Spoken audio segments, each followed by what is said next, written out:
Cyprus football, the passion, the thrill. The passion, the thrill. The stadiums roar, you can feel the chill. You can feel the chill. The teams are ready, the battles will start. The battles will start with dreams of glory, they'll play with heart.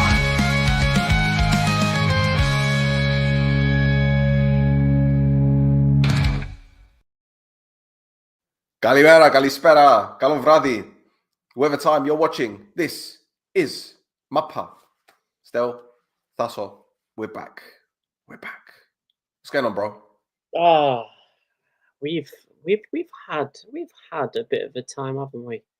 It's been a bit of a Say the time. least. It Say the least, has. mate. It has. Flipping hell.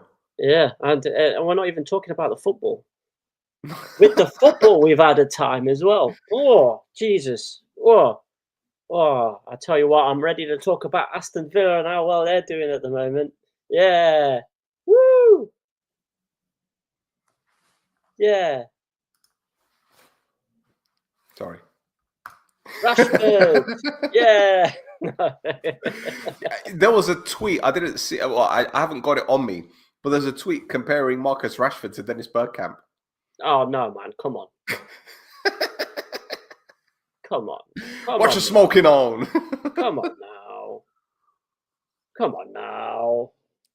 But yeah. Behave yourselves. Exactly. Behave yourselves. Behave yourselves. Yeah. Flipping out. But yeah, we've got a lot to go through, man. We do. Like, because we had the Group B games at the weekend, and then we also had the Group A games. So we also had more Group A games midweek. Yes. So we were complaining that the games weren't coming thick and fast enough. Well, now they are.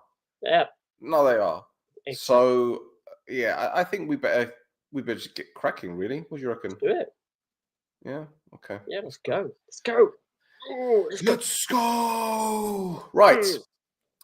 We rock. We go. Start the first fight. Who will fall? Who will rise? Will there be fans in the stadium, which just echoes in the night? How many bad weather for raining decisions will turn cheers into cries?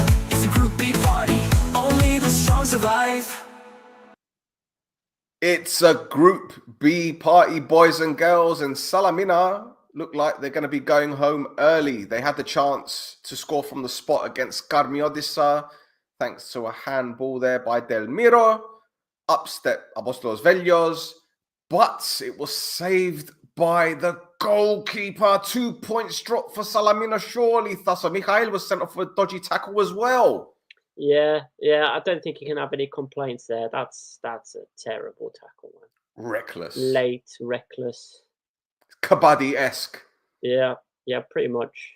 He's that's crunching, isn't it? That's the kind of ones you expect to see. Well, Wimbledon, crazy gang time. You know, so. Sir Vincent Jones. Yeah. Yes, exactly. A little bit of the tickling. Right, yeah. But yeah, I think now Salamina draw does not help at all, does it? I mean, they've only got 5 games left now, and they're how many points adrift? 6? 7? Salamina 7. Yeah, so you know, it's still doable, but they're running out of time. They really are running out of time. Yeah. Yep. Doesn't look pretty either. Doesn't look pretty one bit. But Nope. again, this just goes back to a club with a completely dysfunctional structure, with no plan, with no financial backing. You had the sacking of our mate. Well, they sacked Saididi, they sacked, but before that they sacked Janevski. They sacked Christodoulou beforehand as well. Yeah, well, Janevski, from what I understand, was a very militant coach, and players had their feelings hurt. And Bursa, yeah, I was going to say, there's another player who gets his feelings hurt quite a lot in that left back position. If you're an Omonia fan, you'd know. But yeah, less said about that, the better. Bursaydin is left because the fans broke into the stadium after one of the games and were calling for his head after, what was it, 4 games? Yeah, Yeah. yeah. Yeah, so he walked away. I don't think there's going to be a Bursabal version 4 at Salamina anytime soon, especially after the fan reaction. Volume 3, no. Yeah, Volume 3. yeah. So, yeah, it's what is it? It's not looking good, bruv. Not looking good, bruv. Yeah, Looking bruv. yeah. Blimey. Oh well, so yeah, not looking good for Salamina. Garmiodisa doesn't really do anything for them. They're safe, really, aren't they? I No, think so. Well, I don't think so in- at all, man. listen, the way I see it, it can't get much worse for them. I don't think, anyway. And the reason why I say they're safe is because I think it's a shootout between Aradipu and Paralimni now. Well, you say that, but Gargudis's form hasn't been great, and Achna's form has been a disaster since the turn of the year as well. So it's I don't know. It's going to be the chill guy keeping them up. Yeah, you think Yusis is a player. He is a player and a half. Him. Mm-hmm. Yeah, for sure. Yes. There you go. Speaking of Garmedisa, Well, yes. there is a bit of news, and when I first saw this, I thought this has got to be some April Fool's bullshit Yeah. that they came up with. But then when I read it, it said 31st of March when this got released originally. So this is Garmiodisa president Stavros Dimosenos. He's looking to put himself forward as a candidate for president of the Cyprus FA. Look at him. There he is. There he is. Is that one of his kids in the background as well? Probably. I don't know. He's got like 40 of them. is he going to play for Garmiodis the next season? Yeah. Bring him on as well at some point. I mean, Violari's the goalkeeper's played for them. 2 Dimosenos. They had Avusti at one point as well before he went and signed for Gurris Erimis. That's how good that player is. But yeah, so he went on Supersport FM on March 31st and said, "I'm very seriously considering running for the president of the Cyprus FA. Whether I decide to do so is up to me. I was approached by some people. 3 of them are people from large clubs.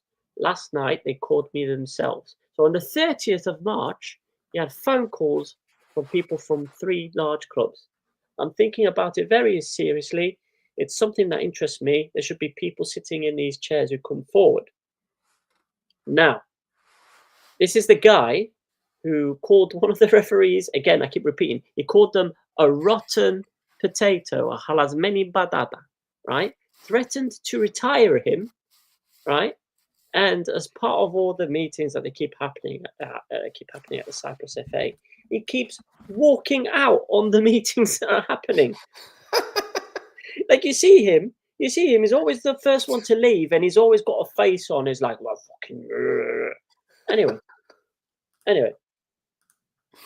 the next day was 1st of April, and I think Gida decided they were going to jump on the April Fool's part of this, and revealed, in inverted commas, that the 3 big clubs that he mentioned, were Omonia, AEK, and APOEL.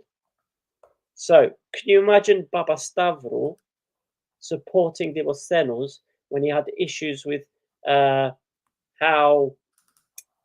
to put this softly, how underhanded Goumassis. I'm gonna, if you know, you know. Yeah. There's no more words from me on this. The conclusions are yours. I'm not getting sued. Are you getting sued for this? No.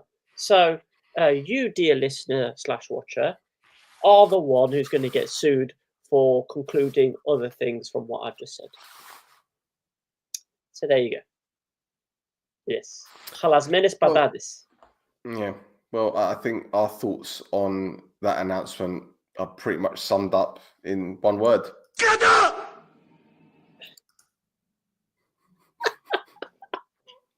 Yeah.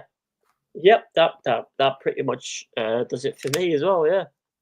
I need to get the guy from camping, his voice who goes, Rebaña. Rebaña. Rebaña, rebaña and batatas. Anguinares. Yeah. Right, on to the Yes. next. Angurka. The next. Anyway. Yes, so next game, we have Paralimni beating Omonoia and APOEL by a goal to nil. They had the goal disallowed. Ball apparently crossed the line. Well, it did cross the line for a goal kick. But Cornelius, is that his name? Cornelius scored. What was it? Hold on, I've got it. Cornelius.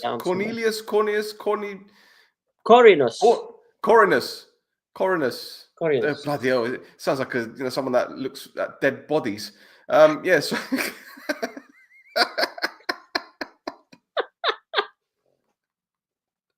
Oh, fucking hell. Oh god. The coroner. You know what? He's not coming on the pod. They might as well call him that from now on because he killed APOEL. Oh, he did. He killed him. He killed him with his. Oh, sorry, we just in one of those moods that I don't know. Yeah, I mean, he in essence did, because before that game, Paralimni were 4 points adrift. We get the win. They're now 1 point behind Omonoia and APOEL, and because of Garmiodisa drawing as well. Garmiodisa drawing, and yeah, they're only 3 points off Garmiodisa and 5 points off APOEL and Ethnikos. Oopsies. So, yeah, it's going to be interesting for that last place. It's not like last season, because they ended up playing 14 games. There's only 7 games this time, and they've played 2 of them. So, yeah. God, do you remember last season when we were doing the reviews for Group B as well? Oh my god, yeah, because some weeks we were doing, it wasn't just 4 games, it was 8. Yeah. And some games ended was it 6-5 or something like that? Yeah, Garmiodisa versus Othello's. There was nothing wrong with that game. No. There was nothing untoward, underhanded, or anything else. Totally legitimate. Yes. Totally legitimate. Correct. Yeah, so... sorry, before we move off the game, did you see the pictures and the videos of the stands? Like, the home stand was bursting. Like, they filled the Dasos Marco, and really? obviously Omonoia and APOEL had a pretty big following as well. It was weird. It was weird to see, like the Dasos Marco for a game between 2 small clubs. Well, okay. Well, we know that they've both been promoted from the 2nd division, and obviously they want as many fans as they possibly can. I'm interested to know how much the tickets were. I don't think they were expensive. No, they wouldn't have been. But no, full ground is good on them. Yeah, absolutely.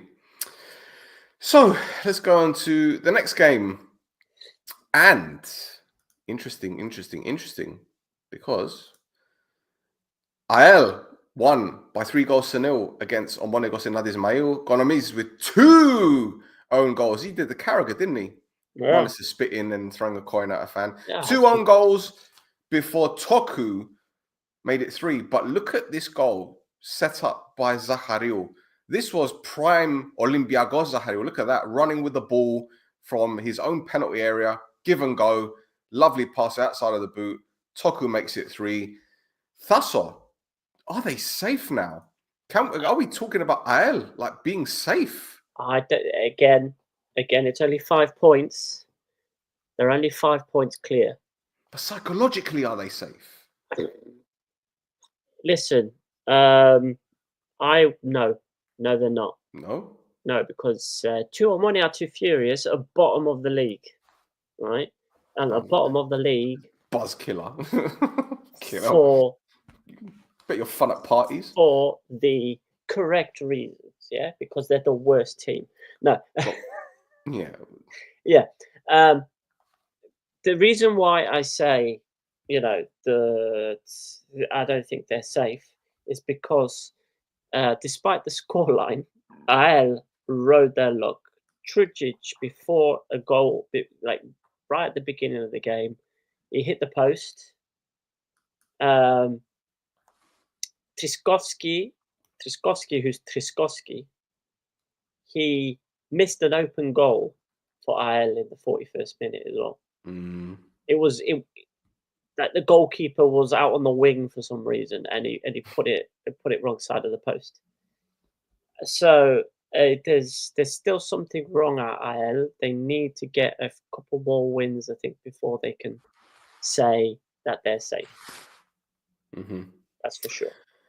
Well, more good news for them, because they've got two players that have signed contract extensions, and that's Evangelos Andreu on the left and Kypros Neofidou on the right back, who scored a goal the other week and did his best, I don't know, Bill Goldberg impression by spearing his coach. Oh, So, yeah.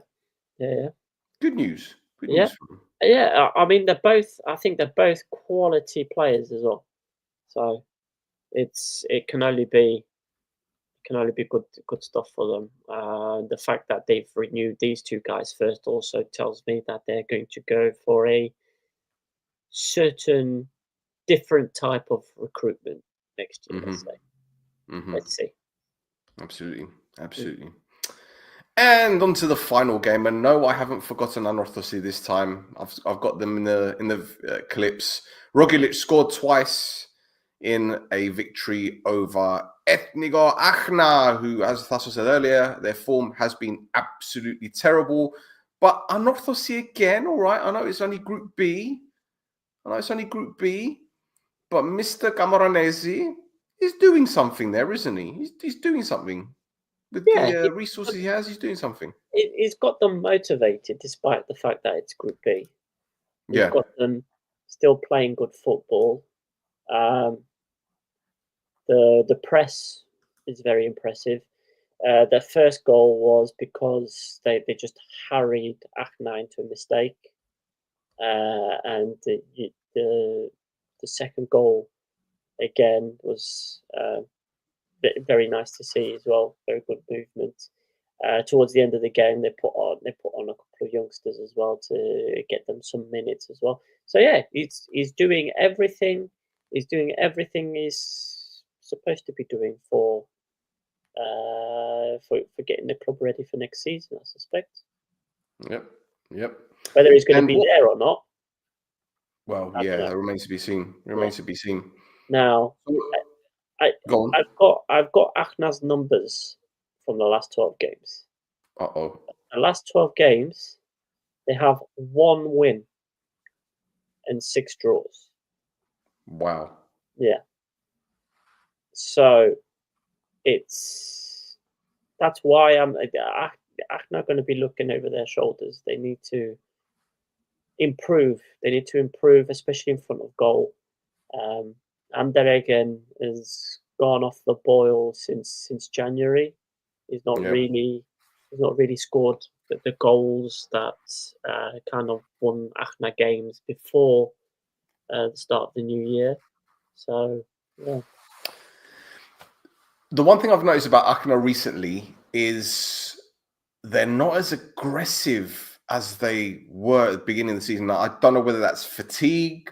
I don't know whether it's just a change in system. I don't know. I can't put my finger on it. Obviously, I don't watch every single game of this, but start of the season, especially when they played Omonoia, the Ghazi B, they bullied them. Absolutely bullied them. Yeah. You guys bullied you. Yeah. So they've got it in them. So I don't know if it's, as I said, is it tiredness or is it a little bit of complacency from the players? I don't know. I know David Baddy is not going to stand for it. Yeah. So I don't know, because if you have a look at Achna's results as well, a lot of the results have been against teams that are in the top 6 right now. Yep. So I don't know. Is it a question of motivation? I don't want to say motivation, but is it? It could be a lot of things, to be honest. It could be a lot of things. Maybe also because they play each other once, perhaps they don't feel the pressure of a relegation battle. Maybe in their minds, the players thought, well, it's going to take a lot for us to go down.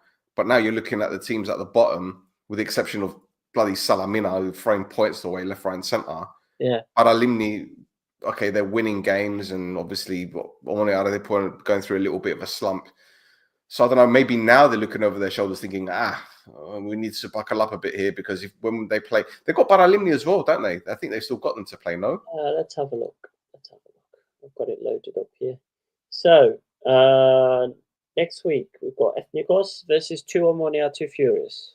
Right. So Karmiotis Anorthosi, AEL Paralimni, and Omonia Radipu Nea Salamina. Okay. Yep, and then we've got. Yeah, no, it doesn't look like it's for the next two games anyway. They've got two Omonia, two Furious, and then they've got Karmiotis, and they're both at home. So. Well, the last time they played Garmio, they turned into a Royal Rumble, so Yeah.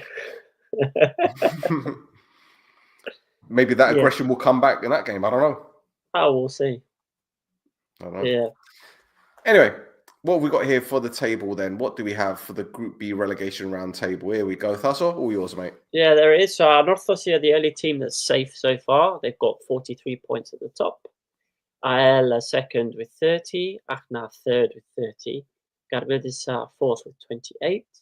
Omonia Radipo fifth with 26. Paralimni sixth with 25. Nea Salamina are seventh with 19. And two Omonia, two Furious. They are at the bottom with 14 points. So they are 12 points adrift. So in essence, they need to beat Ethnikos on Saturday to still have a mathematical chance of staying up. It's looking a bit grim though, isn't it? It's looking grim. Yep, it is indeed. It Yep. is indeed. Right. Let's go on to Group A now, shall we? Yeah, let's do it. Shall we? Okay, and let's start with your team, who faced Apollon, and they drew one apiece at the weekend. Apollon taking the lead in the 4th minute. And then your mate, Vid Belic, decided, that's terrible. He's conceded a penalty. I don't think anyone can complain about that. No. Diundu, who scored the goal, his pace was clearly a problem. Hacked down, but it was saved. He redeemed himself, believe it or not. And then Corbu, who has been pretty quiet recently, scored a very, very good goal. The build-up play was quite impressive. Look at that. He shuffles the ball to his right-hand side, takes a touch, and then bang, bottom corner. One apiece. Share of the points. But Thasso, not good enough, right? No, not really. I mean, look, we go a goal down very early to a very, very poor defensive error from 3 players. Antonio and Life is not communicating between each other. You see Life is, after the goal, go up to Antonio and like grab him by the head and go, "Talk to me." But yeah, I mean, I laugh because otherwise I'd cry. And, you know, just clear it, put your boot through it, just do something, just don't dally on the ball. Belic, you know, he's done really. I think, like a few of the players in the team, a few of the older players in the team, they're done. They're done. They're not there anymore. I think Belic, as a captain, is a captain, right? Should be like the first to go. All right, put the other goalkeeper in for a bit. I think that's just to help the team out, because there's been a lot of goals we've conceded this season that have been from his errors. He's even last season as well, mate, to be honest, even last season. Yeah, but not to the same. Yeah, I remember, especially at the beginning of last season, I remember digging into him like I was digging into Diwali and Petrovic. And last season they proved me wrong. They haven't done that this season. But yeah, you know, can it be worse if we use the younger goalkeeper who's a Cypriot who will be there next season? Try him out. Give him some game time. But yeah, Corbu, great goal. I've been watching him a lot lately. He's being used a lot more since this new coach has come in, and he's getting a bit more out of him than what Jimenez was getting out of him. Again, because he's being played in the correct position.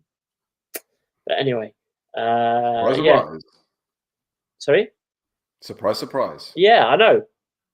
The other thing is as well that you know, we go a goal down, we start going pushing forward, trying to get the equalizer. We get the equalizer, and then after that, the game kind of died until like the 80 odd minute.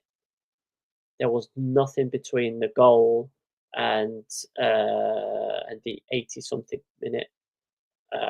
Rather than try and push for the winner, or maybe they did try and push for the winner, but again, because these players have not been fit all season, they got tired. But yeah, a draw. Oh well, look, there's more APOEL news later, so yeah, we'll talk about that later.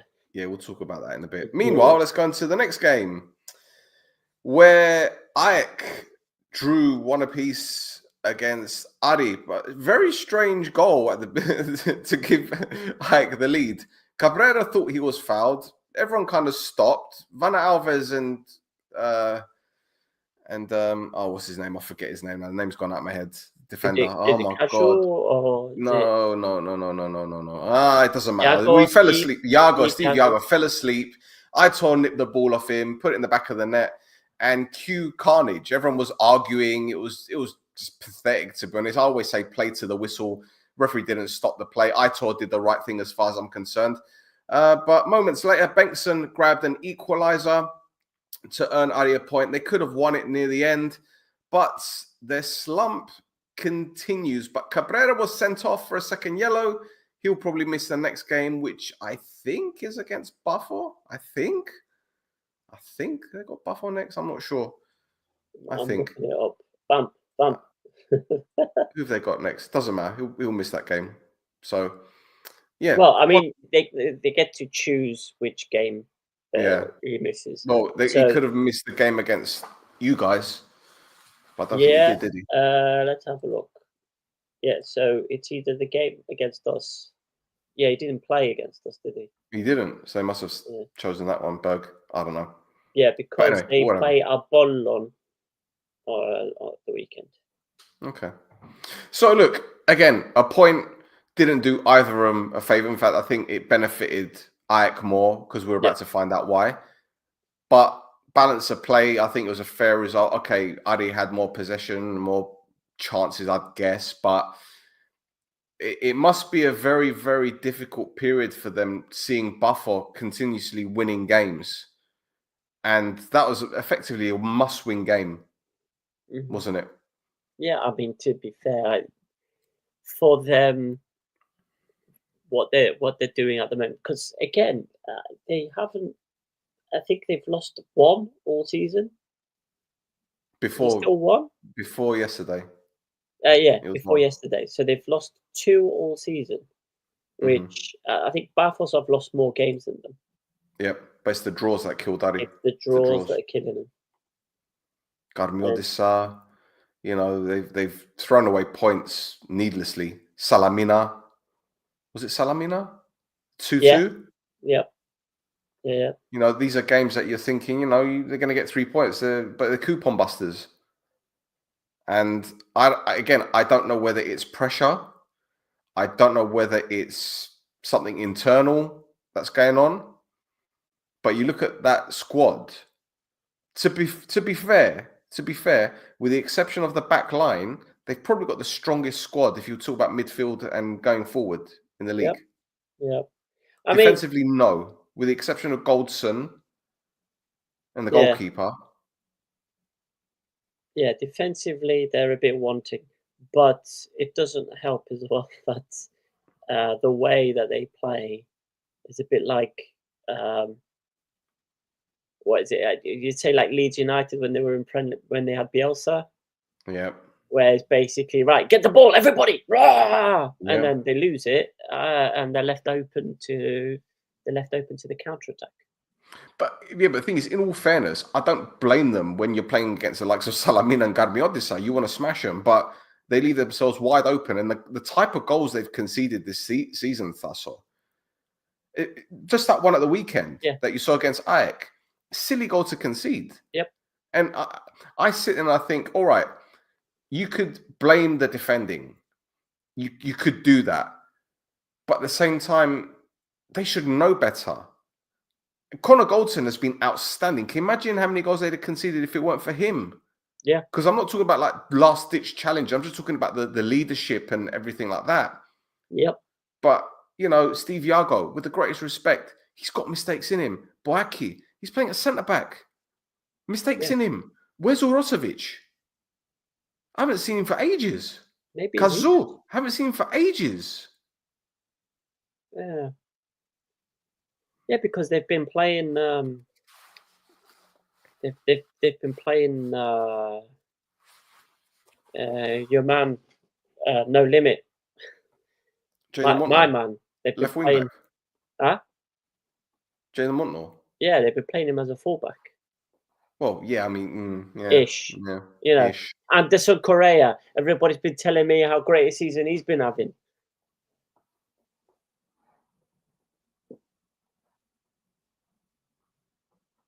Anyway, yeah. So, you know, they could be doing better, but again, you know, they like to put on a show, and I think rightly or wrongly, I think rightly, the manager is unapologetic about it. Yep. Yeah, Yep. that's how we play. That's how I want to play, and he's right to want to play like that. It's entertaining. It's just that, you know, you're going to concede a few. Yep. Now, speaking of Ike, this is a team that I will never understand. I will never understand them, right? Because I mean, we've been doing the show together for what, 2-3 years? 2-3 years? Yeah. It'll be I did, yeah. 2.5 years, yeah. Yeah, because we did. Yeah, when Aris won the league, we did the show when you guys won the league, and now this is our 3rd year. Yeah. Okay, and then even let's just say this 3-year spell, Ike, on the one hand, they can beat anyone on their day, and they can beat them convincingly. Yep. But then there are days where you look at them and you're thinking, who are these? Who are they? Who is this team?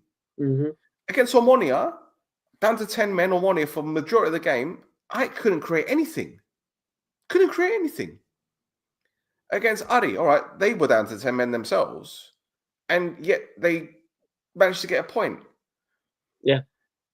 There have been games where they've been absolutely scintillating, man. All right, they've battered teams like Omonoia, Gosin, Ladismayo. They've put teams to the sword. But then there are other games where defensively they've been like when we beat them 3-0 at the beginning of the year, absolutely pammed them, and you're thinking, what is this team? You can't take them serious as title contenders. You can't. It's a Spursy thing, isn't it? They're like the Spurs of Cyprus. Yeah, I think it's got something to do as well. I don't want to. Right, we talk about the Spanish model of recruitment that they've got, right? But as well, with that, they keep signing all these old fogies, and then they keep them in the team for like 3-4 seasons. Like, how old is Garcia in their defense, for instance? How old is Ledes? How old? You know, there's a few players in that team, and throughout the years that have been there, and they're like top. Like, how old was Tomovic before he left? Yeah, 35. You know, So I'll say 5. yeah, so I think there's some players in that team that's due to, they're trying to keep up with the pace of the league and things like that because it's getting faster and faster every season. But they seem to still try to recruit these more experienced Spanish players who are more technical rather than pace, and sometimes they get caught out by it. Yeah. But to be honest, this season, okay, the past couple of years, we've talked about Ledes, how important he's been to them. We talked about various other players, but this season, Aitor Yeah. has been sensational. Yep. Cabrera's been brilliant, don't get me wrong, and Chacon has been great. Farage has been hot and cold, but Aitor has been probably the most consistent. And you can tell that there's quality in this player. Yep. You could tell. Well, I So mean, again, is yeah. it a case of without him they're going to struggle? I would like to see what their results were like when he hasn't played. So Fair. I'll make a note of that. I'm going to Yeah, look it take up. a look because if you think about it, and again, the pattern has emerged a little bit because this season their best player has been Aitor on loan. Last season, who was their best player? Well, there's another player who was on loan, wasn't he? Yeah, Yeah. Dongia, right? Yeah. So effectively, while the players that are on permanent contracts, like your Ledes, like your Cabrera, like in the past, even Dima's last season Mm. at the beginning, yeah, and then when Oltra left, well, they perform well, but then after a while they dip. Pirich started so well, then he dipped. Yeah. That mistake against Carmiodisa, and then it That just sent fell him. apart. Yeah. Farage, again, outstanding player. But this season, he's been very inconsistent, in my opinion. Chacon, he's on loan. He's been brilliant. They're buying him though. Well, it's not official. Yeah, but I It's not think what they're official. going to do with Chacon is going to be the same thing that they did with Olatunji. Is Yeah, they Biden, yeah, they buy yeah. him, and there's already somebody on the other side that wants to buy him off him. Yeah. And here's the other thing. Roberge, again, has been sensational, but he's on the wrong side of 30. It's on the wrong side of 35. Well, this is it. And then you're looking at what they've got in reserve. Enriquez, okay, he's all right. Catelari, where's he gone? What's happened to him? Very good question. I don't know. But I will say as well, I did see Naum come on for him at some point. Yeah. I couldn't remember if it was this weekend or against APOEL, but yeah, he did. So, Anyway, let's move on, shall we? Before we do, Huh? Kyriakos Dimitriou, your Yes. press representative, Mm.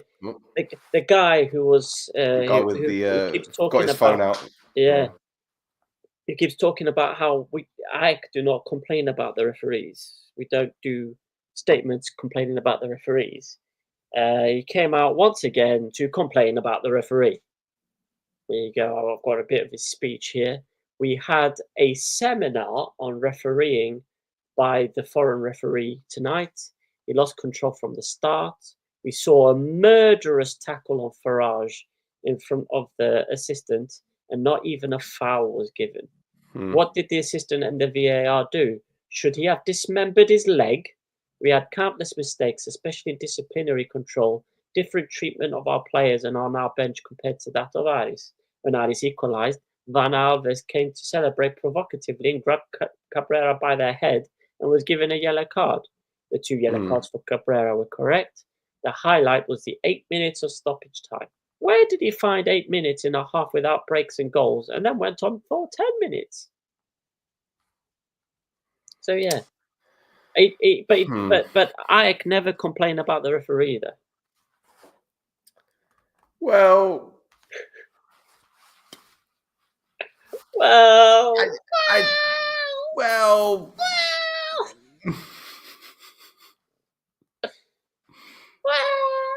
Well, yeah.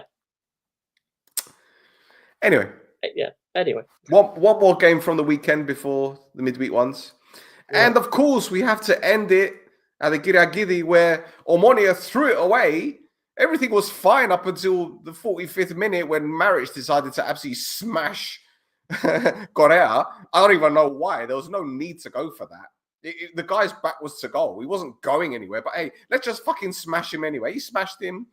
Buffalo get a penalty. Tankovic makes it 1-0. And then the Omonia capitulation begins. Fabi, I love Fabi, but he's made a drop the bollock there. Yeah. And then defensively for Buffalo's third goal, listen, I can't even explain it. That's how bad it was. It's just unexplainable. But hey, Omonia scored the goal from a corner. Buffalo win 3-1.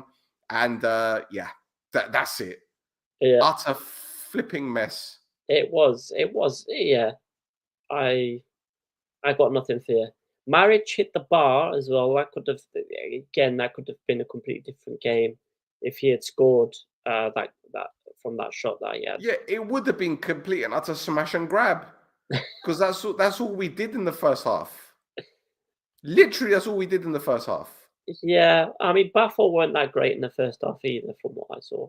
But it didn't have to be. No, but yeah, one team kind of picked it up in the second half, and it wasn't Omonia.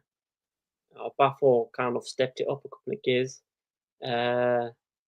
as they normally do. When the thing I've seen back from Castelo, if something's not working, he changes it straight away. And I didn't see whether or not he made changes at half time. That's all. Listen, but when you go into a game and you go 4-3-2-1, and one of the two number 10s you have is Roman Bezos, and you're expecting him to track back and support the midfield because one of your central midfielders is covering the left-hand side because Buffalo have got two pacey wide men in Correa and Bruno absolutely ripping into Gitso. So we're relying on Maric to support Gitso and Bezos to drop into central midfield position. You're asking for trouble. Completely asking for trouble. Listen, I sent you a WhatsApp message, didn't I? But I said Bezos is playing. Is Anastasio not taking this seriously? I mean, what was the I don't understand the reason for playing Bezos in a game like that when you need pace. Yeah, when you need pace and somebody to get in Bafo's face. That's how you guys beat Bafo last time you beat them. Is you get in their faces, you just you press right you in there. them, you rough them up. Well, there was nothing like that. Absolutely nothing. And what makes it even worse, he played him as the 10. And I keep on saying, he hasn't got the legs to do that number 10 role anymore. He's just come back from a ruptured Achilles. Yeah. He's lost at least a yard of pace. He didn't have any pace in the first place. I was going to say, he's 30, he's 33, 34? But he's 34. Yeah. He's lost a yard of pace at least. Right? And he was going snail pace before. Stephen Hawking could outrun him. That's how bad the situation is. Yeah. And this is what happens. But again, it was a dull game with nothing. Listen, Buffalo hardly threatened us. It wasn't, oh my God, Fabi's had to make an outstanding save. Yeah, there was a couple of moments, but everything was fine up until Maric decided to go fucking Karate Kid on him. Daniel-san. And that's it. Game over. Smashed him. Game done. Yeah. For no reason. No reason. Anyway, whatever. So Buffalo win. They extend their lead at the top. And then we go on to the midweek games. Right? And let's go. Let's just fucking go, man. Honestly, let's just do this shit. All right. So we go on to Alpha Mega, where Omonia take the lead against Apollon early on, 7 minutes in, happy days. And then once again, the implosion occurs and more crap defending. Uzoho makes a great save. Then it falls out for Dion. And listen, Baba, if you're watching, as I messaged you, you didn't do the Superman celebration that you promised. I know you forgot. I allow you. And then straight from the kickoff, Omonia lose possession because, you know, Evandro wants to beat 3 players. And once again, they all fall asleep. A shot comes in, just like the first game against Apollon, where it deflected in. This one hit the post. Torgarai's got the easiest job in the world to tap it in. And then the final goal with 5 minutes to go, again, back stick. You're telling Nel Fiddle, your centre forward, the youngest player on the pitch, to track the central defender who scores. And the goalkeeper doesn't even fucking come out to catch the ball. He tries to anyway, if you want to call it that. It was an utter capitulation. And to be honest, Tasso, I'm going to do this right now because while I'm in full flow, and I showed it before in the members area when I do no chuffs, I'm going to show it for the benefit of those that haven't seen it. At full time, the Omonia players were standing, listening and watching the Omonia fans lose their shit at them, while the president, the head coach, and his vice president were in the fucking dressing room. And this is what the players had to put up with. I think it's absolutely disgraceful that, first of all, the 3 youngest players in the squad are at the front talking to the fans. Yeah. The uncle is telling the security to let the fans go so they can talk. Even Humbo's like, come on, say what you have to say. Gusolo is obviously trying to calm down the situation. And the people at the top that should be held accountable are nowhere to be seen. What are your thoughts on this, Tasso? I mean, there's not a lot I've got to say, man. This, you know what this reminds me of? This reminds me of the APOEL fan that went out onto the pitch with the megaphone to scream at Koskela and the players. Remember from last season? It reminds me of exactly the same thing. But what happened to APOEL is kind of like a capitulation this season. And, you know, the fact is the players went to, you know, deal with the fans. But, you know, there's 3 people that are involved at the top that were involved in the recruitment, the training, the organization around these players. And they're kind of sat very far away from all of this on purpose because they knew this was coming. I find it alarming that you got Loizu, Humbo, who are early 20s, front and center, having to deal with this. You got Musialowski standing there, who's hardly kicked the ball. Jovetic is standing there just watching, and this is supposed to be a senior player, just standing there observing. Get involved. You were happy to kick a fucking bottle when you got substituted, lose your temper, but when the shit hits the fan, where is he? And these are the little things that wind me up. At least Koulibaly was standing there taking it. Obviously, he probably didn't understand what was being said, but obviously he knows that they're angry. Semedo was just looking around, probably feels really uncomfortable. Masura took abuse all game from both sets of fans. But then you got the captain, Gusolo, who, again, look, I've been critical of him, but at least he said something, or he was trying to diffuse the situation. Even Andrea Dimitriou, the PR guy, the comms guy, went in to try and diffuse the situation, and the fan just shoved him off. He was like, go away. We don't want to talk to you because you're one of them. And Andrea is a massive Omonia supporter. So there is so much, there's so much of a divide right now. And it's quite alarming. And yeah, you could say it's a knee-jerk reaction because, you know, the Cyprus League and fans are very vociferous and very passionate. But I haven't seen this from Omonia for a long time. The last time I remember anything like this happening, and people can correct me, I remember I was speaking to Killian Sheridan about this. This is how long ago it was when Thira Ignaz showed up at the training ground to stop the training session. Even John Carver told me, like, they were like, you know, we don't really have a problem with you and the players. I have a problem with the board. And the same thing is happening now. The board then were away from the situation. The board now, the owner, his vice president in the changing room. Yeah. Listen, I'm sorry to say this, and I said this earlier. Omonia used to touch our hearts as supporters, but now they touch us like a weird uncle. Yeah. When my daughter is naughty, I don't punish her by sending her to bed early. I make her watch Omonia games. When you go on a flight, you better pray that they show an Omonia game, because 2 disasters don't happen at the same time.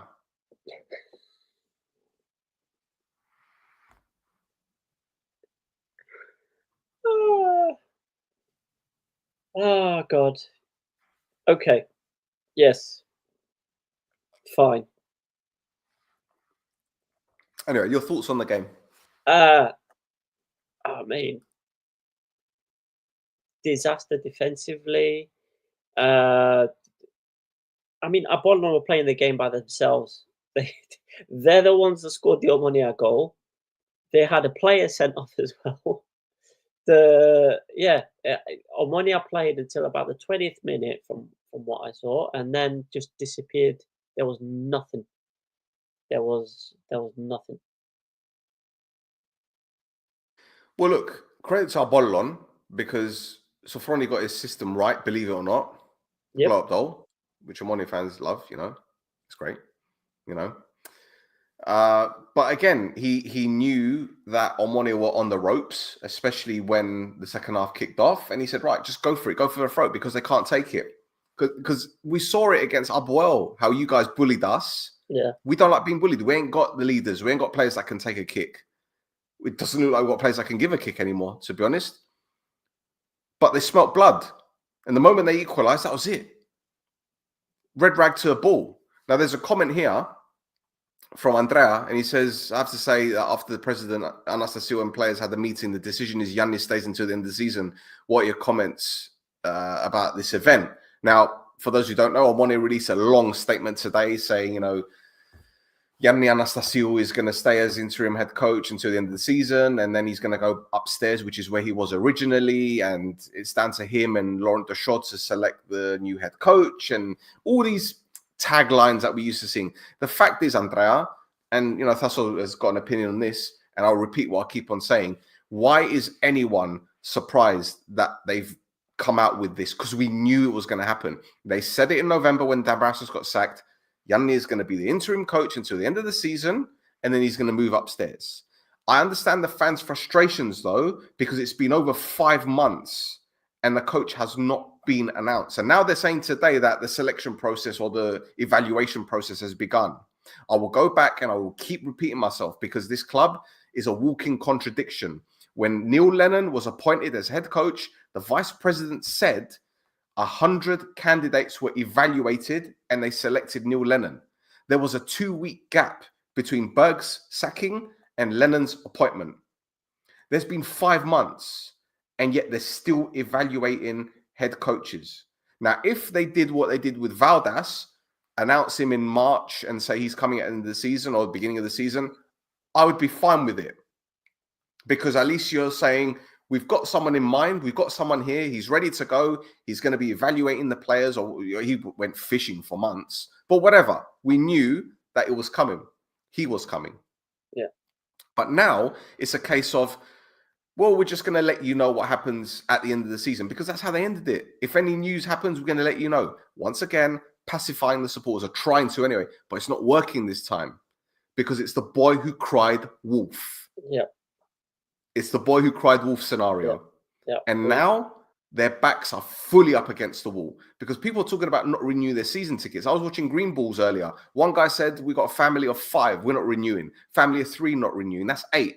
I know someone that's got 2 not renewing. So that's 10. Yeah. Well, I mean, that's how you're going to get through to these to people like Papa Stavro, is by affecting the bottom line. He's he's Cypriot, but he's also American, and the land of capitalism, of late stage capitalism. If the number doesn't go up, there's a problem. So as soon as the number stops going up, that's when he's going to start looking at things, and that's basically it. As soon as his wallet starts to be affected, that's when he's going to start, I think, actioning the real things. Like, Well, this is the They thing, right? announced the stadium, right? They announced the stadium, Mm. right? Uh, any images? Any architects' plans? Any plans? Smoke and mirrors. Nothing. Smoke and mirrors. Nothing. But how is Absolutely. it that I'm the one that calls these things out and notices these things, Tasso? I'm not a brain surgeon. I'm not a genius. It's smoke and mirrors. Yeah. It's Well, deflection. look. Here's the other. Let's look across. Let's look across the street, right? APOEL announced the stadium. 3 months later, they did a press conference with detailed master plan, what the stadium's going to look like, how they're going to, how many seats they're going to be, how it could expand, what the commercial space, parking spaces, how transport plans, what's going to be going on here, what's this and so. Now, obviously, the investment issue in the stadium is a big question mark right now. It's been for quite a while since they made that announcement. However, within 3 months of announcing the new stadium, here's what it's going to look like. Here's what it's going to do. Whereas Papastavro and Omonoia announced, yeah, we're going to build a new stadium.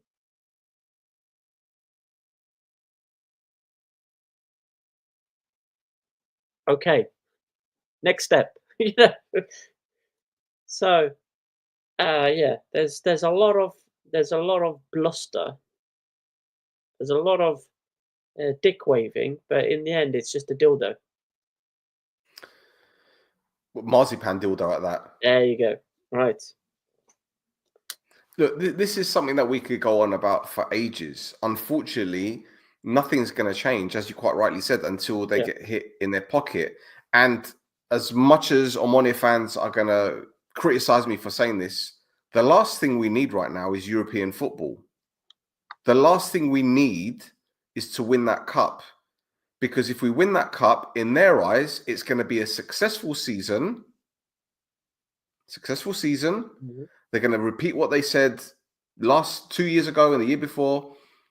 We've learned from our mistakes, this and that. It's just rinse and repeat. It's Groundhog Day. But you're not going to get third. No. But if we win the cup, we get into the Conference League, which is more money than the Europa League, which is more Europa League, which is more than Conference League. And even if we get into the Europa League qualifiers, we go through one stage and we get knocked out the next, we fall into the Conference League. Okay. Out of the four it's teams, counterproductive. Out of the 4 teams that are left in the cup, are Omonoia the strongest team in there? No, but it's a cup. Anything can happen. Ethnigo got to the final. APOEL got to the final. APOEL got to the final. They were in Group B. And they were playing kids for the majority of the time. They got to the final and they held us until the 86th minute. And don't forget, they had 6 players injured. Mirala came off the bench, half dead. Yeah. Chibola didn't play, did he? I can't remember. Did Chibola play? I can't remember. I don't remember, man. I don't they remember. Were fucked. We're talking about a cup final 2 seasons ago. I know that, but this is what I'm saying. Like, if we got to the final, we'll probably win it because it's a one-off. And you just know that fucked up things happen in Cyprus. Fucked up things happen. I do not want Europe, not because I don't want this club to be successful. It's because I want them to be successful that I don't want Europe. Yeah. Because if we don't get into Europe, these lot will have no option but to completely revamp everything. Because if they don't, then they're going to slide down the table even more and fans are going to get more and more angry. You need something like this. You need a wake-up call. We thought we had it in the summer when we lost to Buffer in the cup final. We thought, right, new head coach, sports strategist, whatever you want to call Yanni, whatever his role was, and you're thinking, right, we've got a structure here. But they ripped it up in November. Yep. And they haven't even done anything to anyway, whatever. Okay. All right. Anyway, look, Gulli says Jovetic doesn't speak Greek. What's he going to listen to an Omonoia fan? They fooled him and brought him to a loser club. He's a winner. Well, look, Jovetic speaks English. Well, yeah, but the Omonoia fan. Okay, let's give him the benefit. Would Nuno Sis turn around and just stand back and let everyone take it? Would Matt Derbyshire do that? They didn't speak Greek. Yeah. I'm just saying. Character. Again, leadership, character, non-existent in this squad. Shall we move on? Yeah, we can do. Thank you. Yalla. Right, next game. Oh, look. Ajax won. They beat APOEL by 1-0. Aitor with another goal. Surprise, surprise. What were we talking about earlier on? Aitor, pretty decent player, no? Yeah, they checked it. It was onside. And Ajax held on to win 1-0. I didn't watch the game, so I saw some of the highlights. I didn't really see you guys do too much, in all fairness. Can you shed some light on this team of yours, which has turned into an even bigger clown show than Omonoia, although you've kind of gone under the radar at the moment? So I don't know, man. It's the game was an absolute dog turd. If you ask me, there was barely anything going on. I got the goal. Yeah, APOEL had a glorious chance as well, where basically El Arabi. I don't know where El Arabi got the pace from. Although, you know, if he was running against Roberge, you know, seeing those two try and sprint to the same long ball, or it must have been like, yeah, you know, I mean, looking at both of them, if you just zoomed in on both of them, it must have looked very fast. But you know, if you zoom out and then you see everybody else kind of going like 4 times as fast around them or whatever. But anyway, El Arabi got to the ball, chipped it over Athanasiadis, and it was going in. And Gnali had an amazing game, man. He just clears it off the line just before it goes in. He was the one who crossed the ball in for Aitor to score that goal as well. He had a very, very good game. But yeah, the game itself showed the levels between the teams because Ajax, they really didn't do much, but they didn't have to. They didn't have to. It was a nothing game. There was not much huffing and puffing going on, really. Yeah. I mean, you know, plenty of industry from the APOEL team, but you know, after a while, again, they get tired because they're not fit, and you know, even the substitutions. He brings Sodirio on. Sodirio is basically just finishing a preseason now. You know, 2 months. He started end of January. We're now end of March, beginning of April. He's at his preseason now, so now he's fit. Yep. For however many games are left. Great. Fantastic. Brilliant. Good no to notes. No notes. No notes. Well, I'm sure you have some notes on something else. I see. I said I wasn't going to talk about it until. Let's talk about it. Make me feel better. Make us feel better. Until there was an announcement from the club, I didn't want to talk about it because I wanted confirmation that King Fungus and his humongous dungus are gone. But the thing is, he's still hovering over the club. It's so you're still in limbo. It's been for weeks. It's been for weeks that there's a takeover happening. There's these 8 people. 8 now. It's gotten to the point where they are called the 8. The 8. Yeah. Anyway. Ocean's 8. Ocean's 8. Oh my god. You know what? I would rather have Sandra Bullock running this team. But yeah. The Octopussies.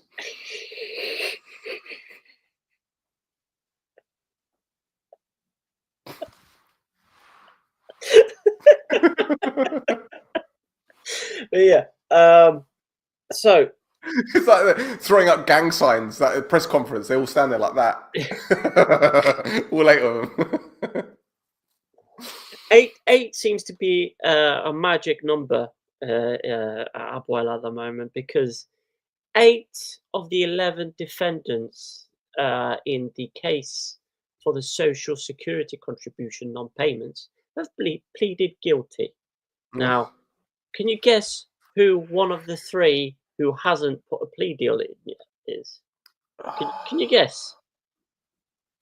Anyway, not only this, so I can't.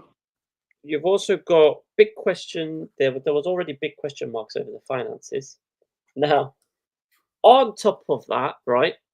We've seen some numbers come out, but even those numbers are murky as fuck because there's 500 grand a year that needs paying to a credit association, Yeah. right? That's 600 grand on bond issues. They found, Bondage. yeah, yeah, right, bondage. Yeah, exactly. Just grab a whip. Yeah, they managed to find, I bought have a 600,000 euro bondage bill. yeah. Yeah, yeah. Again, you can laugh. I'm gonna cry. Ah, it's just I can't. Right. They found A mushroom five. shaped cock ring.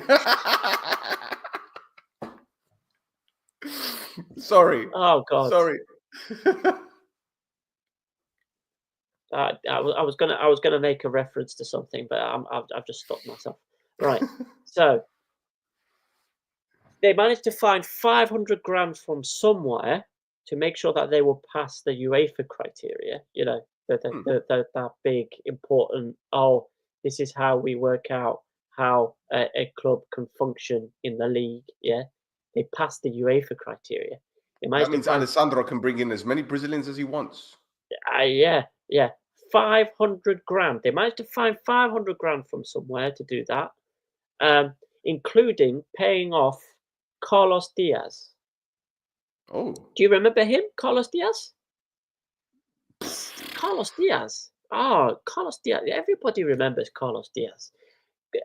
I can name my favorite Carlos Diaz moment, and that's when he signed for APOEL from Paraná in summer 2020, and they announced him, and that was my favorite moment of his because after that he did fuck all for APOEL until 2023 because he went on loan to Baik, and then he went on loan for 2 years to a team in the second division in the United Arab Emirates.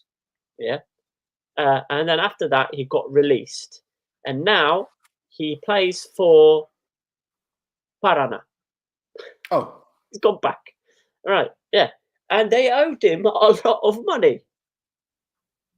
So that was one of the reasons that was the reason APOEL were going to end up with a transfer embargo, was because they hadn't paid Flipping hell. Carlos Diaz.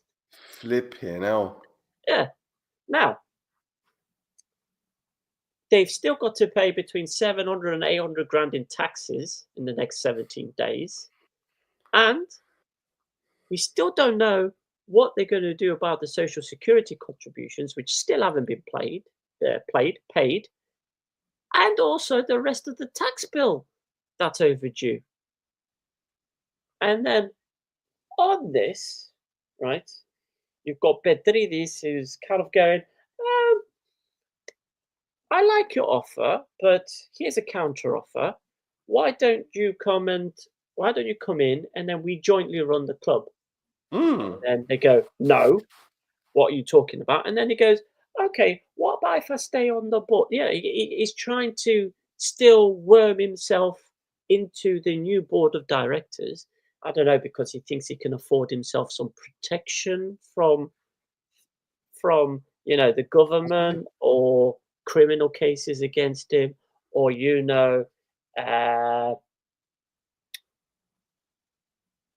the Certain the deals alleged he's made with Ukrainian money, certain people of a certain certain alleged Forex persuasion. company money.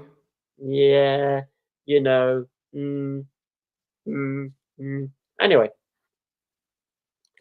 yeah, I'm sure that's got Certain alleged nothing to do money with it. owed to the president of another club. I, right. On top of everything else, the players refused to train. Was it today or yesterday? Today, Today. yeah. Other than recovery and gym work, because they've been paid late. But they released a statement saying it's been resolved. Yo, great. Yeah. So does this mean they picked up the phone to Kvilita and said, Kvili, can you pay some of the wages? Yeah, like you did again. last year? Yeah. Or In Crespo? yeah. Just asking. I'm asking the Yeah. question. No, I'm sure El Arabi sorted them out with the down payment he made Yes. they made for him at the beginning of the season. Sorry. You see, El Arabi would only sign for APOEL if he was guaranteed his salary up front. Common knowledge. There you go. There you go. So if people want to know what's going on with El Arabi, so yeah. When the Cypriot players questioned why they weren't paid today, do you think Bedri Turan says, "Man, no mizede da leftashes mdagari"? Well, listen, Αντασχέζουν οι γάροι, you can use it as λίπασμα for the μανιδάρκα. Yes. Έχεις δίκιο. King Fungus and the Humongous Dungus. Yeah. Well, there's a comment here go. from Andrea. Thank you, Andrea, for tuning in again. Still, enough with the Moga. Talk to us about MAGA. Make APOEL great again. I have no idea how you can do that, Andrea, because if you're 40 to 50 million euro in the shit, I don't know how to solve this. I don't. Yep. I don't. Yep. Thasso is better at maths as I am anyway. He does all the Pythagoras shit. It's you can do it. It's going to be painful, but you can do it.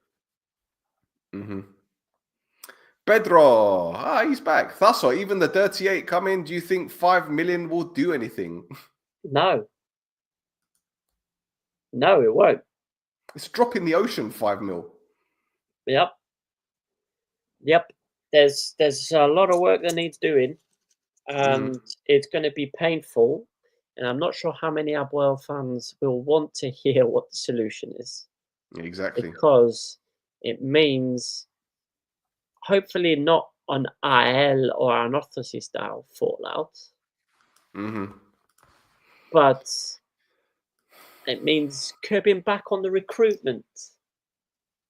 Yes. And see, here's the other thing that is a little bit concerning. And I'm kind of sidestepping quite a bit because it's a segue to the next clip. You know, Buffer, or should I say Dubov, had his annual event. Yes. The summit. Yep. Where he invites, it's by invite only. And there's a lot of people that attend the event that are within businesses or within football that he knows or business contacts. One gentleman who was at the event, and I believe was a guest speaker, represents the PIF.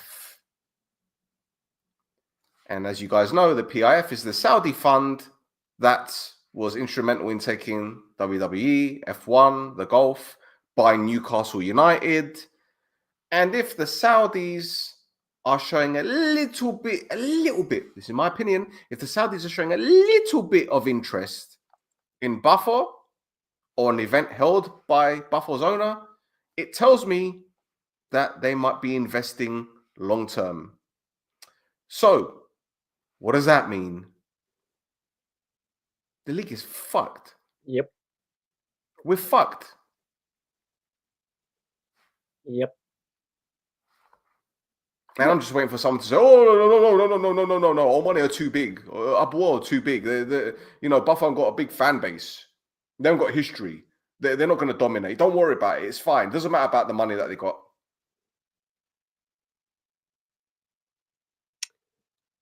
You're preaching to the choir, man. Listen, if little Chelsea can dominate English football with Abramovich's money, if Man City can dominate, or little Man City can dominate the Premier League with the Arabs' money, if Paris Saint-Germain out the blue with the Qatari money, Paris Saint-Germain, who were a nothing team before, sorry to say it, because Marseille and Lyon and a few other clubs were more historic than Paris Saint-Germain. You can correct me if I'm wrong, because I remember Paris Saint-Germain when they had Rai and George Weah, and they weren't exactly successful then. Monaco were probably more successful back then. Yeah. If little Paris Saint-Germain with the Qatari money can dominate for years, imagine what little Buffer could do with Lomakin's money, Dubov's money, Quarantina Holmes' money, European money, and a little bit of Saudi dust, little bit of Saudi sand sprinkled on top. Mm-hmm. Yeah, it's going to be a problem. It's going to be a problem. Oh, you don't know. Dubov might be getting them interested in Agridas, and therefore, it's fine. Speaking of Agrida, by the way, they won 5-2 the other day. Yep. They're second place. They're 4 points ahead of Ayers in fourth. 2 more wins out of the next 3 games. Jason Punchin has got them promoted. Yep. And hopefully he's got all his coaching badges this time, so he can be listed as first team coach. Sure. Alhamdulillah. Right, let's move on. Then the final game, the derby, the new Cyprus derby, by the way, apparently. Pafos beats Ari by a goal to 0, and Pepe, my MVP of the season, scored the winner. And Pafos are now 6 points clear. Title is done, isn't it, Thasso? Let's get it right. It's done. We said it's done a while ago, but that's it's Pafos to lose. Mm-hmm. Yeah, there's not a lot to say about the game itself. It's a very tense game. And Ari's had a few chances to equalise, but they just didn't take advantage of them. Pafos had a couple of chances as well to increase the lead, but Pafos have been very, very, very strong. It will have to be some kind of insane collapse for them to not win. Yeah. And to think, in January, they moved to sign 2 players. All right, Orsic hasn't done too much, but Ken Sema's been 3 players. Yeah, they signed Salia, the centre-back. Salia, To look after Goldar, because Goldar's been in and out of the team and he's played a lot of games and he's been brilliant this season. Yeah. Scoring some important goals. And they brought in players not to do like a Faustino spray at Newcastle, for the sake of it. They brought them in because they knew that they would make a difference. Yeah. And boy, have they made a difference. There's a difference between a serious team moving in January to sign players to strengthen them, not getting rid of players to weaken them, or because their players are running down their contracts or they can get 900 grand for them. They're serious. And there's a fundamental difference between teams like Pafos and Omonoia and APOEL. There's a fundamental difference. Forget the financial side of things. They're serious because they have projects. Yeah. And can you imagine, Thasso? Here's the funny thing. Carcedo had never coached before as a head coach. Not as a head coach. Yeah. Not as a head coach. His first job as a head coach. Yeah. Can you imagine if he walked into APOEL or Omonoia? The fans would have been like, oh, his CV is shit. He's not good. He's not done anything. Aside from the fact that he was following Unai Emery everywhere and won trophies with Unai Emery as his assistant. Arsenal, Sevilla, Paris Saint-Germain, big games, coaching big players. He went to Pafos and he started off shaky, and we were saying, like, how long is he going to last? But they stuck to him. Mm-hmm. They stuck to him and they trusted him. And lo and behold, here we are. Yeah. 2 years later, cup winners, European qualification, out the group stage for the first time in their history, even though it was the first time they've ever been in European competition. Omonoia were trying to do that for years, get into group stages, let alone get out of it. Yeah. And here they are, this close to winning the championship because they have a structure, they have a plan, and they don't give a shit about what the press write about them, what angry supporters write about them, what other fans of other clubs write about them, whether it be washing money, whether they just get on with it. Mm-hmm. And there's a difference, mentality, winning mentality. I hate to say it, but we were right because we called it 3-4 years ago. All right, we were saying they're never going to win anything because of the way they're going. But you know what? They changed the mentality. They did. Oh, boy, have they changed the mentality. I mean, the first thing was they had stability with the head coach. Carcedo, the way Carcedo started, the old Bafo would have got rid of him after what, like 10 games. Yep. But they stuck with him, stuck with his philosophy, and it's paying off dividends now. And can you imagine, right? Ari wanted to react to losing the title last season. They brought in someone like Connor Goldson, that is a quality central defender. They brought in Mahiev as a quality player. Who did they lose? Who left? Apart from Savo, who left in January. Sorry, a couple of weeks ago. What am I talking about? Yeah. Savo left a couple of weeks ago. Who did Ari lose? They didn't lose any real big players, did they? Can you think of anyone? They brought in Kvilitaya, a champion. So you can't say that Ari were just like, oh, they're depleted. They stuck with practically the same squad, but improved it. Yeah. And they're lagging 6 points behind. To think that. Come on, man. Yep. Like, I'm not dick riding Buffalo in any way, shape, or form, but you've got to give them props for doing this. Yeah. Okay. Don't forget, still, Ari have only lost 2 games so far. Yeah. And they didn't get unlucky with the draws, Pedro. We spoke about this earlier. They didn't get unlucky. They threw it away. Yeah. They threw it away. They were 2-0 down against Salamina. They were a goal up against Karmiodis and they blew it. They shot themselves in the foot. It wasn't unlucky. It was mistake after mistake after mistake. It wasn't luck. Yeah. Sorry, disagree with that. But Buffalo have got the points when they've needed to get the points. And there's a fundamental difference. Mm-hmm. They've dug it. And we were saying at the beginning of the season, how long is this going to last? How long is it going to last? Because again, people forget that they were playing qualification games in Europe and they're going to extra time. They're going to extra time. They're playing 120 minutes. They were. Yeah. Yep. I completely. Because I said about Bafo that they were going to fall off in group in the second phase of the season, and they haven't. Well, there's a comment here. Different projects. One has a win now mentality. The other is developing grassroots and selling assets. Andrea, you're right, but Buffalo, their under 19s stormed to the title last season and the year before. And yeah, you could say they haven't got many Cypriots, but I think the last game they had 7 Cypriots in the starting lineup in the under 19s. Yeah, I don't know about the under 19s at Buffalo because I think they're using them more for showcasing and maybe selling players on, because the closest anybody's done anything out of the Buffalo youth team in Gibro is Dalinia, and he went to Paralimni. He got released and went to Paralimni, and then I think he damaged his cruciate ligaments. I think that's why he's not in the team anymore. I don't know. Let me look at the league table in the under 19s anyway, because they were storming it last season. They won it by like 15 points, something ridiculous. Yep.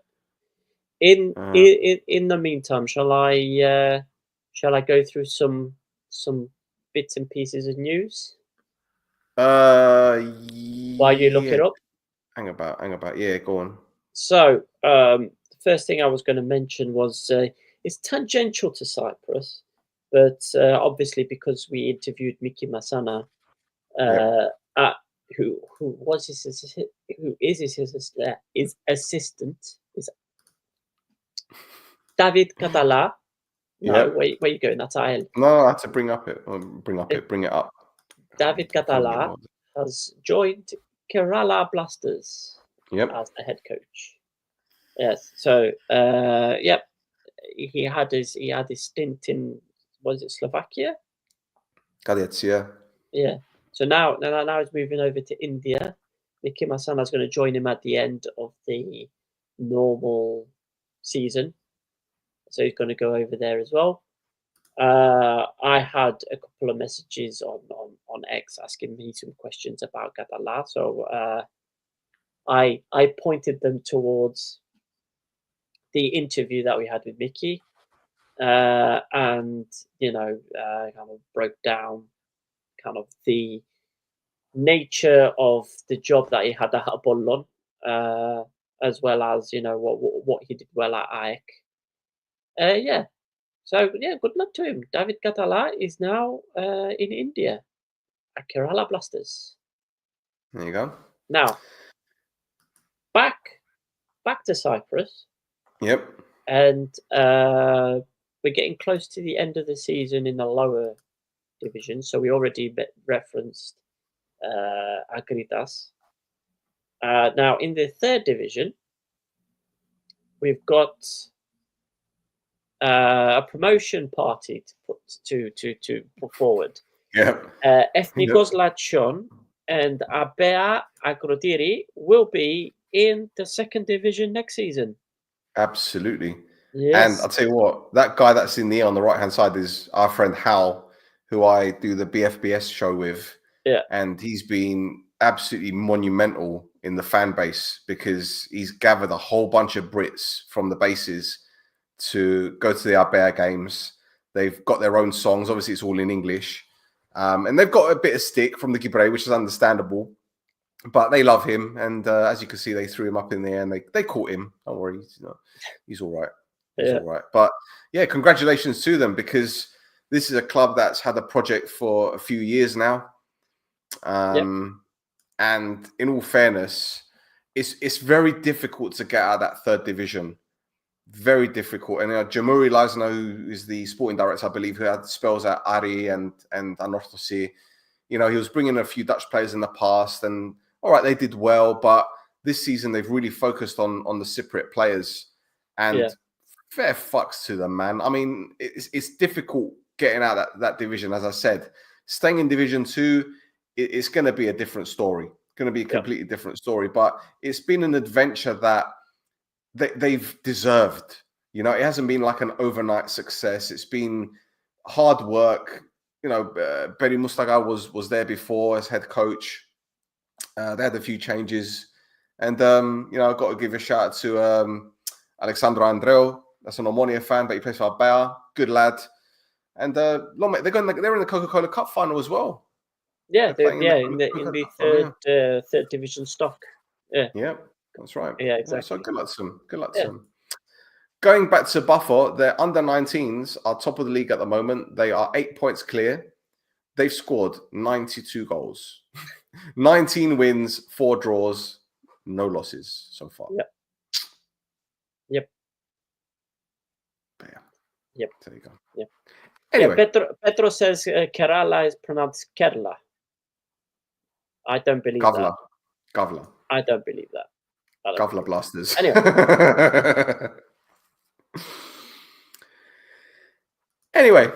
So, shall we move on to our friend? Yes, let's do it. Let's it's been a week, hasn't it? Let's do the thing. It's been a week. Oh my goodness. It's time to spin the wheel. What is coming? We don't know. Spin the wheel now. What have you got for us now? Okay, so we mentioned APOEL. So we'll start off with APOEL with Vrionidis. So there was a promotion game last week.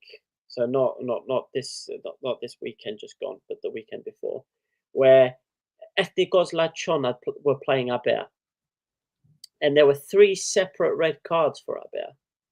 So one was for player Marinos Eventhondos, who manhandled a steward and threatened the referee. So yeah, I don't know why he got hold of the security staff. I don't know what the problem was there. But anyway, he's been given a 2-match ban and a fine. Now, one of the other red cards was a player called Panayiotis Konstantinou.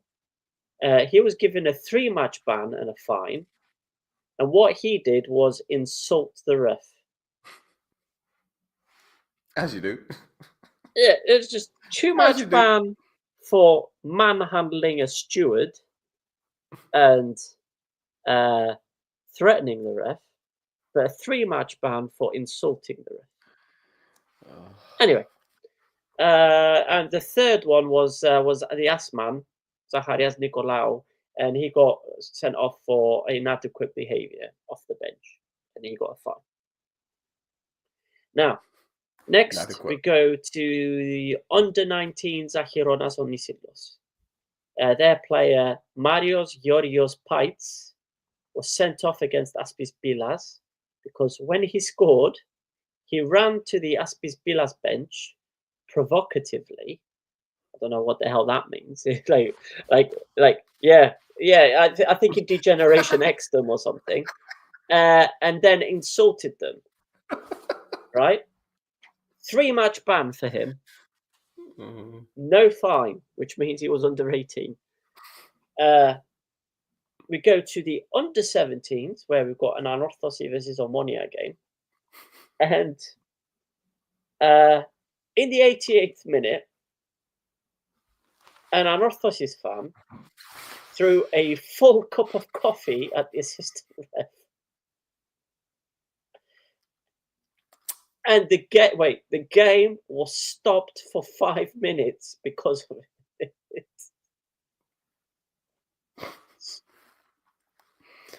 That's a hot coffee.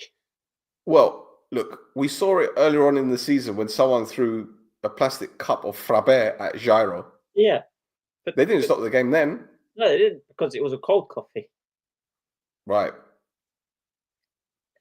So I just maybe... imagine this guy was drinking like proper, in the Fenjanui, proper Cypriot coffee, and he's about to take a sip, and then he sees the assistant ref flag something offside. He goes, "Nere!" Just launches it. No, what he's done, he's sitting there watching the game. He's finished his cafe. He's turned it upside down, turned it a few times. He's looked at it. He goes, there's a rabbit. Fucking cunt.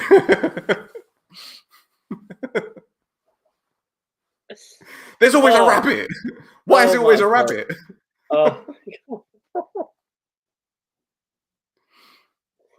Right, I've got the last one, and this is the main event for me, right? So it's not necessarily what happens in the game, but it's the text of it, right? Okay. So in the under-17s match between Aris and Guris Erimis, an incident occurred after the match between fans of both clubs where there was a fist fight on the pitch, right? So first of all, I'm guessing there's a couple of dads from normal each team behavior, fighting each other. Yeah? Normal. Yeah. Now. Yatin Gibro anyway. Yeah. Now, the way Vrionidis wrote it in his notes, for each team getting fined, and he wrote about the fan, he wrote "Piastige sta heria." So when you, yeah, Kojo, get your hood up, because for people, for the English-speaking audience, right? "Piastige sta heria" means, if you translate it, it means fist fights. But if you directly translate it, like what Google Translate did when I hit the translate button, it said that both the clubs got fined because their fans held each other's hands in the middle of the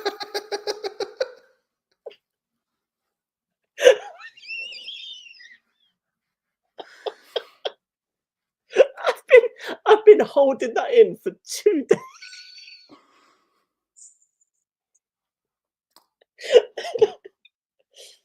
Do you think Omonoia will get a fine for that? Because the president and the vice president were holding hands in the dressing room. Oh dear. Listen, there's showers in the dressing room. They're probably doing more than that. But anyway, Piastige sta heria.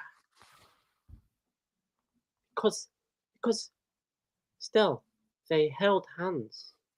And Vrionidis hates love.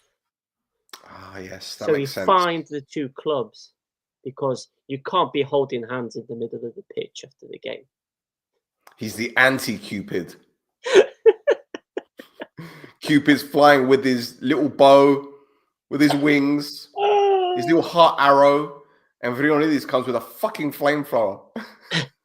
The thing is, right, I've never seen him put this in his notes before. Piastic esta heria.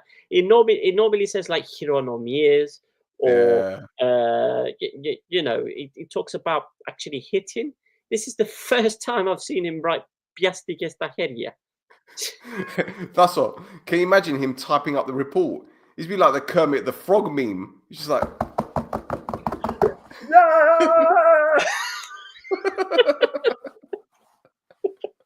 there will be no love. There will be no love. Oh dear. He's like, Oh. what do you mean this? This? This? This. This? It's only this. And there's no passion with this. Oh God. Ah, so It's called an axe wound for a reason. Oh God. God. So Sorry. yes, with the little hand holding note, that is the end of this week's video. Thank you. It's time to spin the wheel. What is coming? We don't know. Spin the wheel now. Yay! Yay! Yay! Right, just a couple more quick things. Let's go straight into PASP Corner. Our friends over at PASP doing some great things for Cyprus football that go under the radar and are underappreciated. And something interesting happened past couple of days. PASP welcomed the Israeli Footballers Association delegation, and the visit took place in the context of strengthening the cooperation and relations between the two associations through the exchange of knowledge, ideas, and know-how. Now, the main issues that concerned the two associations were the following: training and preparation of award ceremonies, camps for unemployed football players, heat stress of athletes and high temperatures, legal cases concerning football players, training of football players and provision of scholarships. In addition, the two associations exchanged views and developed the policy they are drawing up in relation to FIFPro. So FIFPro are pretty big, to be honest. Now, the other story relates to Georgi Iosava. Now, this is a Belgian player that sent an email to PASP. And this is a pretty interesting one, actually, because I actually didn't know about this until today, in all fairness, because I was being a little bit naughty and I got a bit slack. He sent an email to PASP. Now, Georgi said, "Hello, everyone. My name is Georgi Iosava, and I come from Belgium. I want to briefly share with you the story that happened to me at Othello's and how PASP helped me. I get the feeling we're going to get more emails to PASP about that club in the coming months. But anyway, I digress.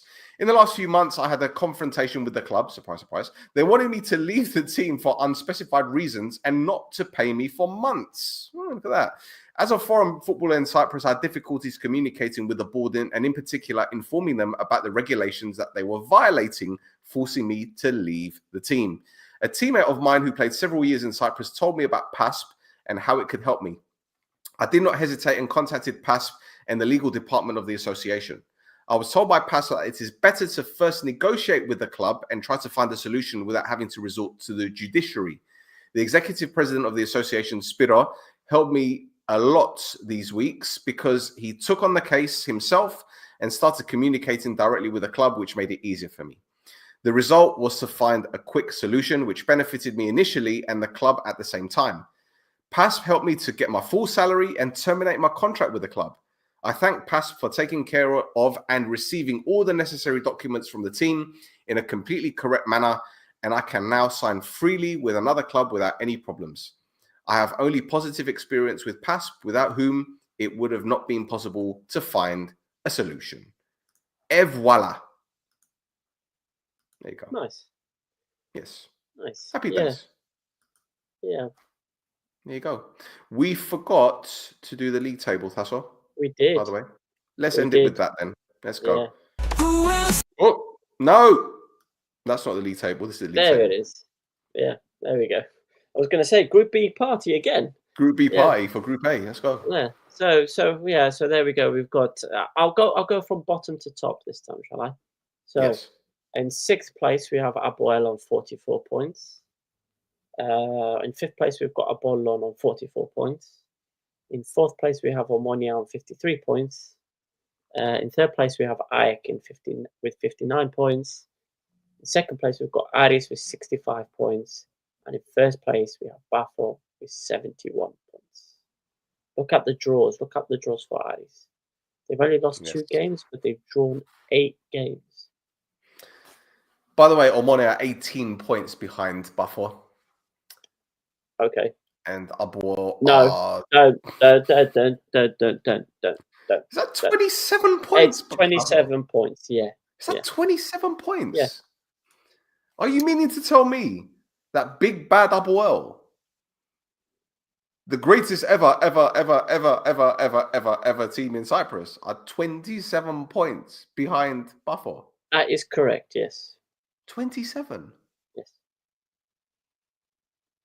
So effectively, Pafos could lose their next 9 games and you could win your next 9 games and you'd still be level points with them.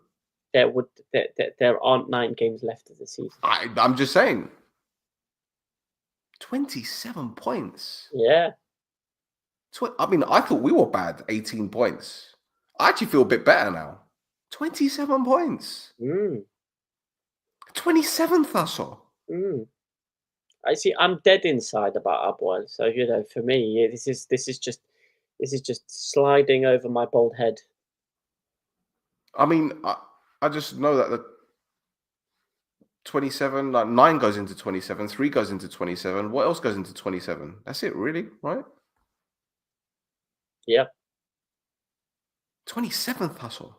It's 27 points. That's correct. That's how numbers work. Wow. Can you imagine? By the weekend, it could be 30. It could be 30, couldn't it?